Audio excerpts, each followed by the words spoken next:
I have returned.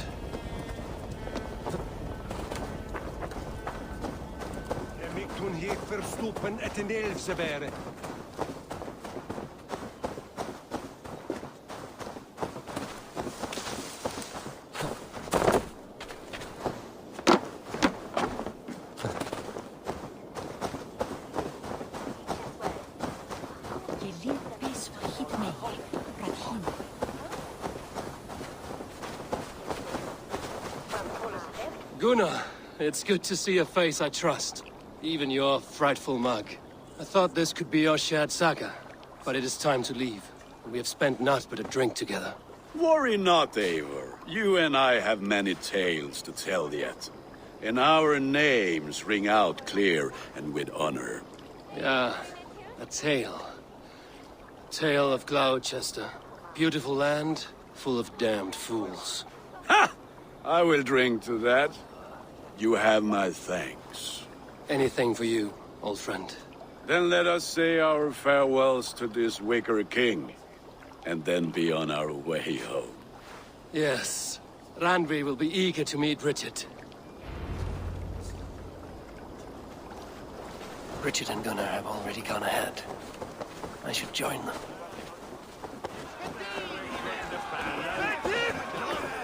Dominus autum supplementum autor liquidae domino. Signatra unis pia et pi sunt simila.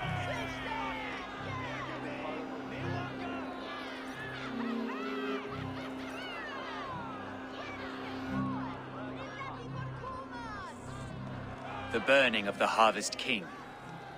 It is a momentous occasion for many here. Like the Christ, he sacrifices himself for his people, so that they may prosper. But this is an empty platter for your gods. Hungry bellies are known to retaliate. None can take Kunon's place, and to put his corpse in the pyre would be an insult. Christ turns his eyes from this ritual.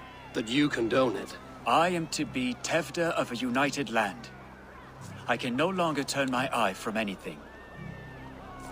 Tradition dictates the burning be overseen by the High Priestess.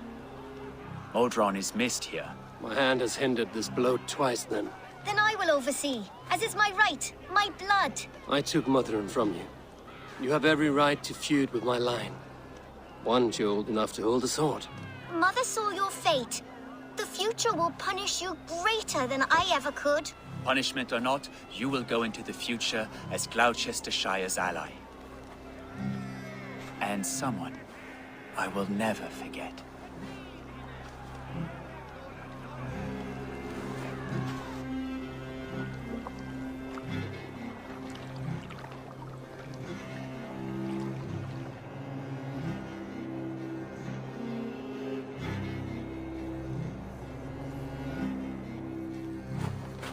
Let the flame be set.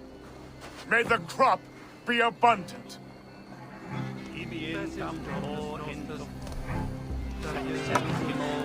Eivor, the honor is yours.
Now it seems the wind calls me back to Randvi. Eivor. It was rubbish. You had discarded it. It was not rubbish. I intended to...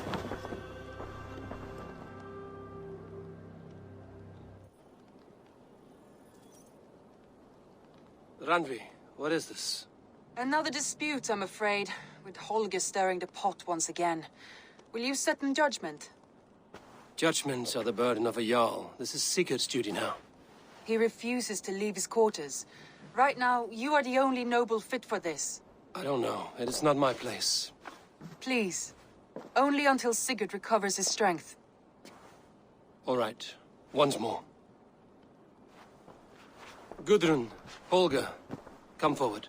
You will state your cases, and I will hear you out and be as swift in my judgment as I am able.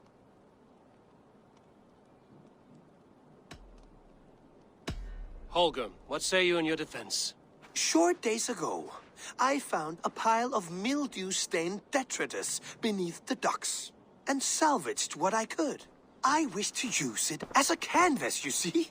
As a conveyance for my latest works. The sailcloth was in such a state, and so obscured from view, I assumed it was refuse, abandoned goods. I see. My motives were honest, Eivor. Would a thief be so brazen as to display the fruits of his crime? Hardly. Yet here she claims I have robbed and defaced her property, when all I took was rubbish left by to rot.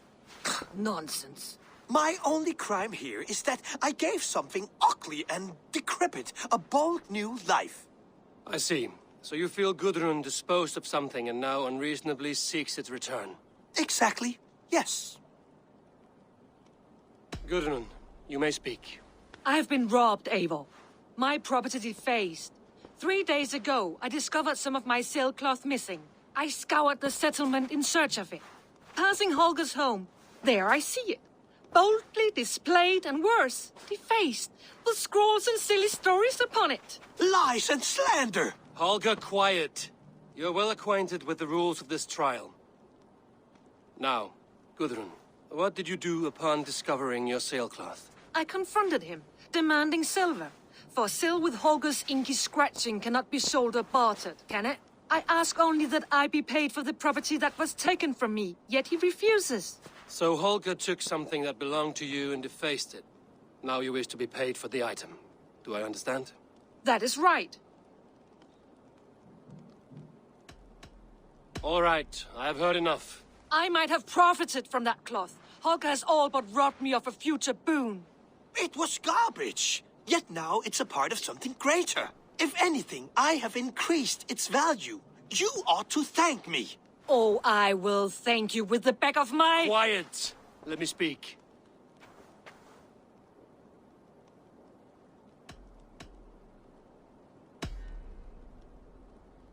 After careful thought, it is clear that... What is this? What are you doing? Holger and Gudrun are at odds. I hope to find a resolution. That duty is mine alone, Eivor. You know this.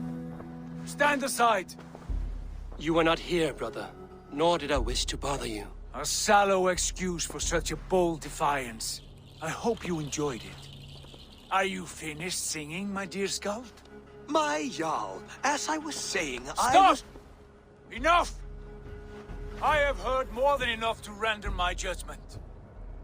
For as long as I've known you, Holger, you have spun words into lies. You weaken the minds of children and delude the minds of men.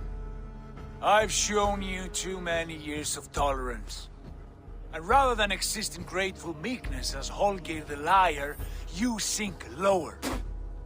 You become Holger the thief, robbing a woman of her livelihood, all in the name of your stupid stories. Sigurd, Jarl, no, that is not the... This is the consequence of your actions. You will pay Gudrun the value of 30 sailcloths. 30 times? Surely you jest. That would ruin me, Sigurd. Do I look like one to play pranks, Holger? Pay the fee, or be exiled. Great, Jarl, if I may. I seek only compensation for a single sailcloth. The rest 30 times! In silver! That is my judgment. Eivor, please. Does this not seem unfair? Sigurd, the punishment must fit the crime. Your judgment is cruel and unfair. Cruel and unfair? Oh, no. No, you have it backwards. I am the definition of what is fair and what is not. I am your Jarl, the source of all right and wrong, the Lord of justice in this place. Without rank, without order, without a chain of command, life cannot endure! Chaos will reign! Do you understand? As my brother and my Jarl, I back you, Sigurd. But in the face of injustice, I cannot help but speak. Have you never in your life known when to hold your tongue, Eivor? Not defer to those wiser than yourself. My judgment stands. 30 times the sailcloth's value. That is final. Thank you, Lord, for hearing us out. See to it that judgment is carried out exactly as I have said. Should the need arise again, do not fail to rouse me.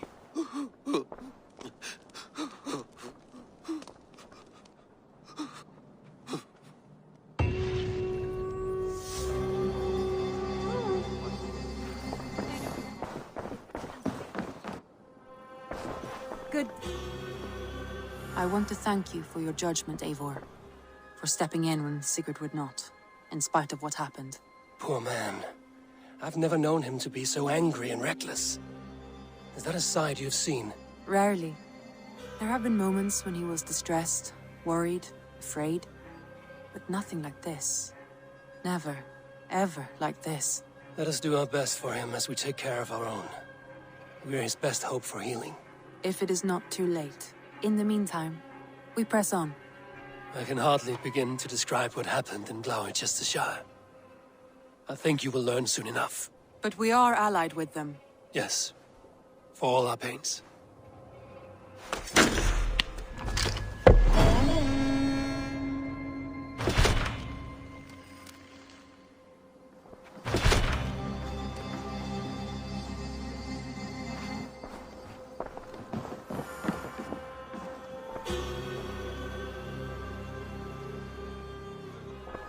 I want to see the Alliance map.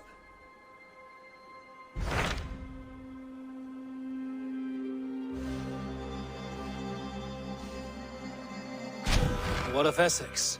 We received a summons from the Ealdorman and his Lady of Colchester, requesting you specifically for a matter of great secrecy.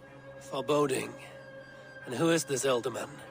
One of King Alfred's lackeys? According to my scouts, he is a man who cares more for his own indulgences than the safety of his people. Approach with care.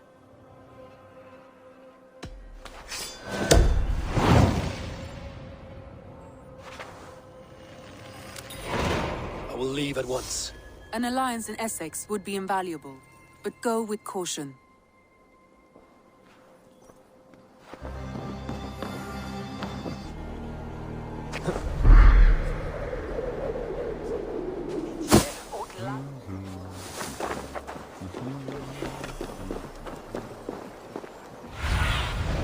Show me what lies ahead.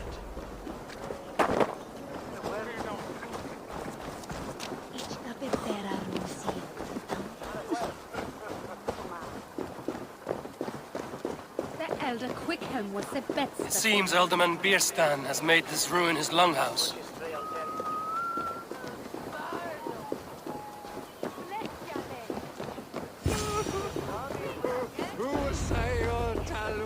Why is my cup empty? Perhaps because you have drunk the Lord? Ah, a heroic-looking Dane in our midst. I'm looking for Bierstan, the Ealdorman of the Shire. Our lord is not at home, but his wife is receiving visitors upstairs, in her usual fashion. If you speak with her, pass on that we've run out of ale. Perhaps because you have drunk the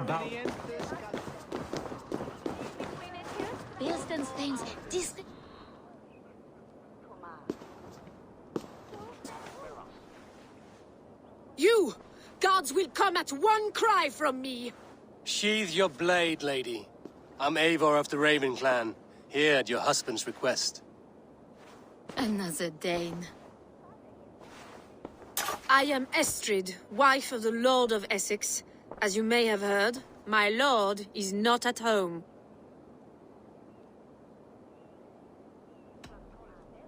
If he's away, I'll speak to you. Oh, that you could, Eivor. For I am sure this hall would shake with our merry wit. But your accord must be reached with him. You don't strike me as a meek Saxon wife. Do you yet see an ember of my Frankish fire, Ravenwalker? Perhaps it dances in my eyes? I'm wary of rounding up Saxons. Is your husband stolen, drunk, or wayward? He'll be stalking the woodlands today, hunting game and ignoring the vital affairs of Essex. One such affair is why we called for you. If I can find him, I'll remind him of his duties. Ah, such would be a miracle. His favorite haunt is southwest of here. The lavender fields there attract the prey, God help him. With luck, he hasn't been eaten, but I'll return either way.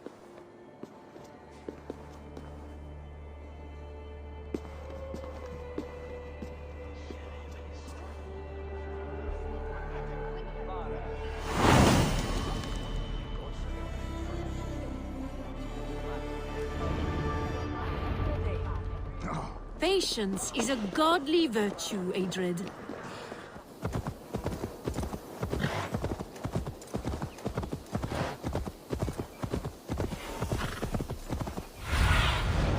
What do you see?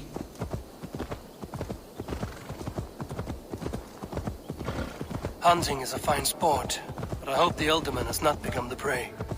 No good comes from a camp this bloody. They were caught off guard as they supped.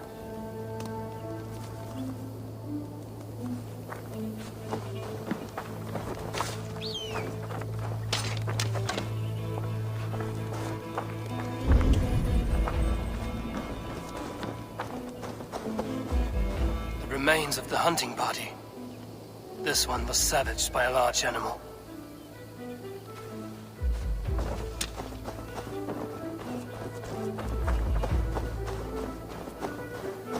They were attacked by a beast. Something strong enough to kill a horse.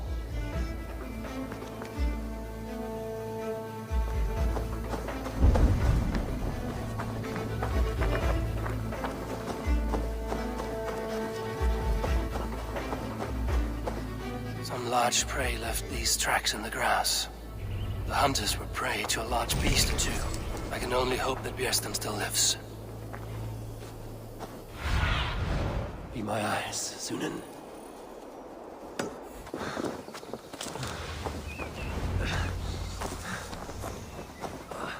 Björnstam? Ready your weapon, or accept your fate as a feast for bears. It's the blood coursing.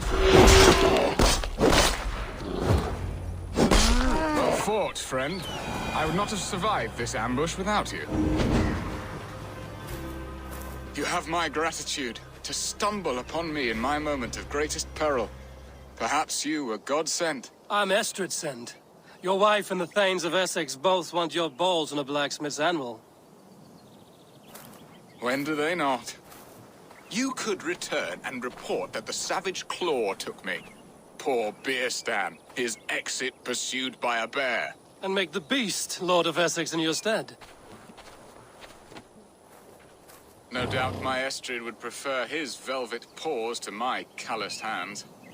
So, who are you? A sellsword?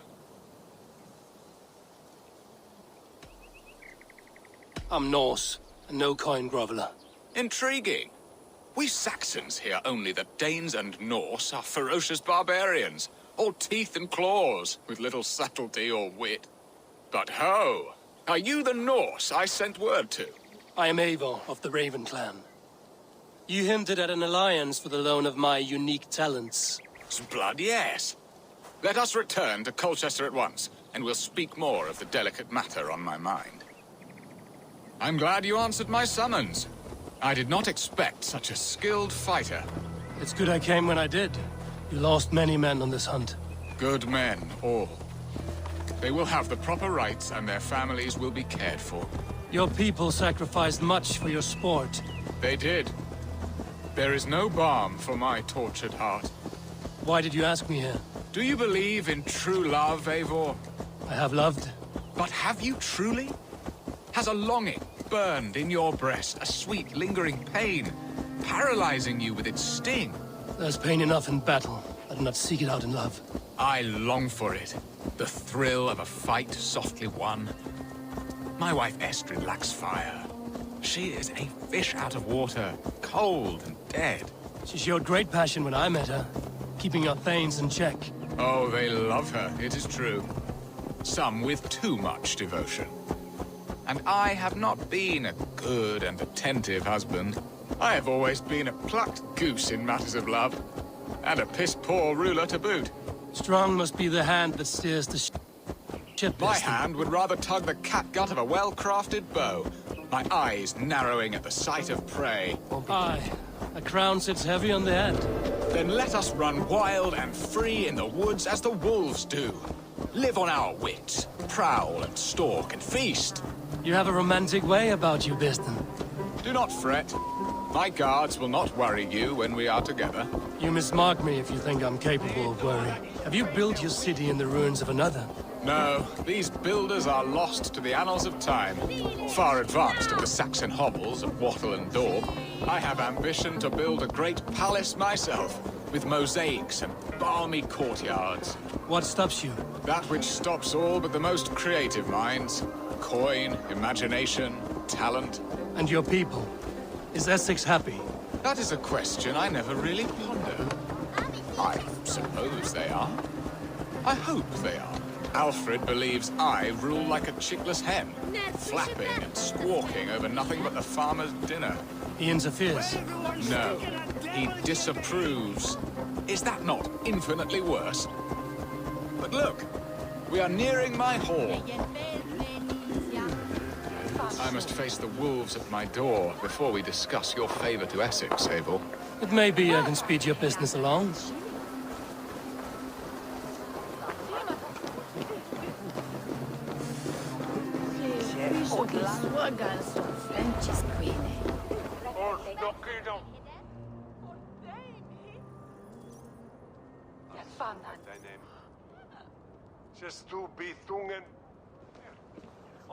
Ready to help me fend off the spears of their displeasure? Let them speak their woes. I'll advise you if I can.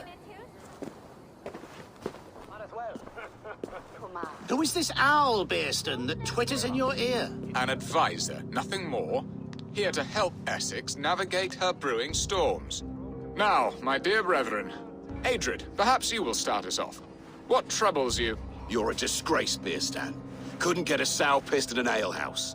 Alfred's men are crawling all over Essex. King Alfred, yes. Though it is within his right, the constant presence of his men is certainly an issue.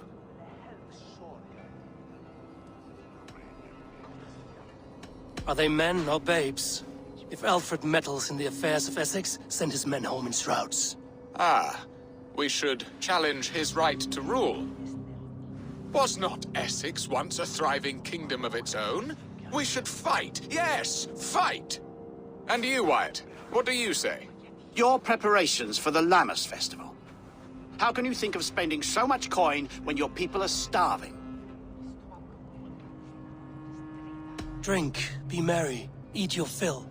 Sing of great battles, for tomorrow we may die. There's no problem that meat and song can't solve. Do we not deserve such mirth? A great feast and happiness? The dark days of winter approach. Let us drink them away. And Aldrich, do you yap like a she-hound as Adrid does? You know my thoughts, Bearston. The feared. How can we give men to Alfred for his wars when our harvest suffers day by day?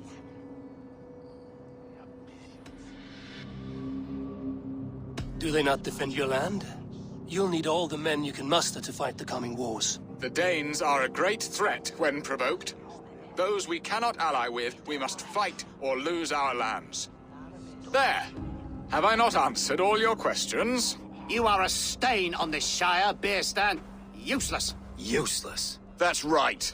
Yet still you haunt my hall. Be gone. I haven't time for your squabbling.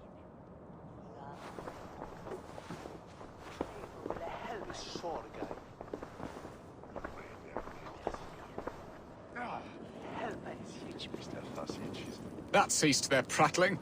A fine outcome, Abel. The very soul of balance. A firm hand is all you need, Birston. Whether on your hunting bow or on your helm. All this talk of hunting makes me long for the woods. Your wife awaits, Birston. Aren't you worried some other man will drench your sheets with his sweat? Ha! She does as she must. As do I. But you will discover this soon enough.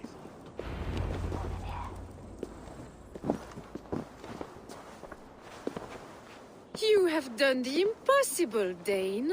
Returned my errant gander to his coop. My pettish love. Such a stormy countenance clouds the sun of my return. Your thanes drank the ale the abbot gifted us. All of it. Now that is a tragedy my heart will not easily overcome. If he looked at me with the same affection he shows for hunting deer, our marriage might have survived. So, what do you need of me? Our affairs are more of heart than of state, Eivor. What little passion there was between us faded into bickering long ago. We would have our freedom, Eivor. I from my wife, and my wife from Essex. I'm too sharp a weapon for so soft a task. Why not part and be done with it? Oh, were I a Dane, and divorce as simple as a slit throat. But it's not so easy as that. Then what is stopping you? You're King Alfred? Ours was not a union of love, but necessity. Decreed by Alfred's father to strengthen ties with Francia. Not easily broken. Explain yourselves, clear and plain, and I will do it. The poetry here is mind mud. We had a plan, a simple plan. A woman lost and a woman found. Some time ago, we paid a Dane to kidnap me and ferry me safely to Francia. As you can see, he did not deliver. He was certainly thorough in other regards. Some Norse can be quick to take coin and slow to earn it. If I give my word, it is not broken. Could we try the kidnap again?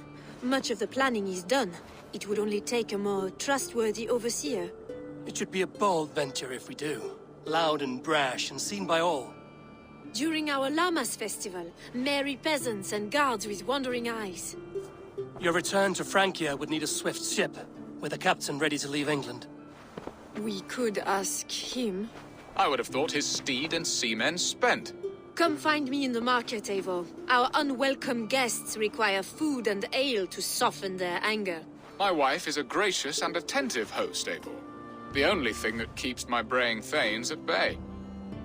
And the woman found? A darling Maybud, Alvida, my childhood sweetheart. I left her 20 years ago in Malden to marry my prickled pear. 20 years? Can an ember so cold be reignited? We can hope. You must fan the flame. Find her, bring her to my lakeside cottage, and light a bonfire there. I will know to come. I believe she lived in the last house in Malden. A small, sweet place where fond memories were made. I will do as you both ask, and ask Freya for success in this love game. Good luck in your endeavors, Eivor. I pray you find my Alvida with a fair face and a yearning heart. Now, should I look for Alvida first, or meet with Estrid at the marketplace?